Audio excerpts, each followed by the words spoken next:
what it would be like having a phone which is 6 year old. Moreover, should you buy it or just skip it? I buy an iPhone 7 and used it about 1.5 months. And in this video, I'm gonna tell you about the good and bad factors of this phone.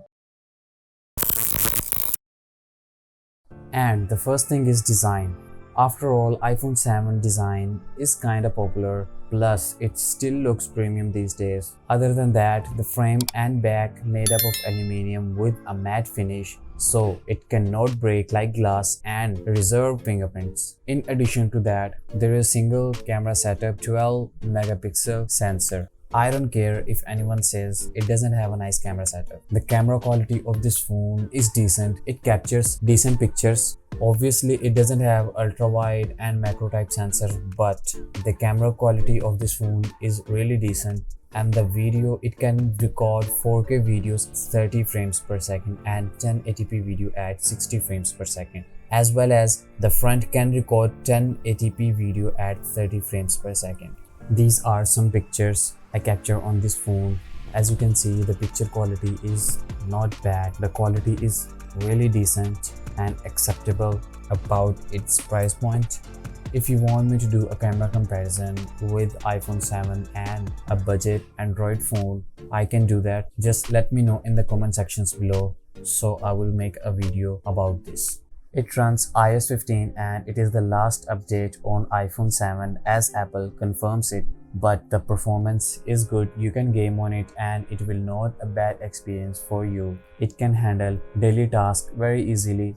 Moreover, it has IP67 rating, which is a plus point, and it has an fingerprint sensor. Definitely, Apple ID is not available in iPhone 7 and you have to compromise on that. It has 4.7 inches Retina IPS panel and it is the same size which is available on iPhone SE 2nd generation and the 3rd generation. It is too small, but it is compromisable. Moreover, it is the first phone which doesn't have headphone jack. In addition to that, the speakers are not as loud, and the thing to be noticed here, it has one speaker and the second grill is not a speaker. I mention it because at that time when I buy this phone, I don't know it, and you should. Now move to the battery compartment. It has 1960 mAh battery, which is pretty much better than the previous iPhones, but it is still bad, as like if you charge it 100%, it will last long, about 3.5 hours on screen time, and that is really bad on a phone like these days. But if you can compromise this thing, like the battery compartment thing, you can compromise everything in this phone. And little note here, iPhone 7 has heating issues. My phone does, and I search on Google and so many people have the same issue as mine. So before buying, do keep in your mind and check the phone. And the last question remains that should you buy it or not?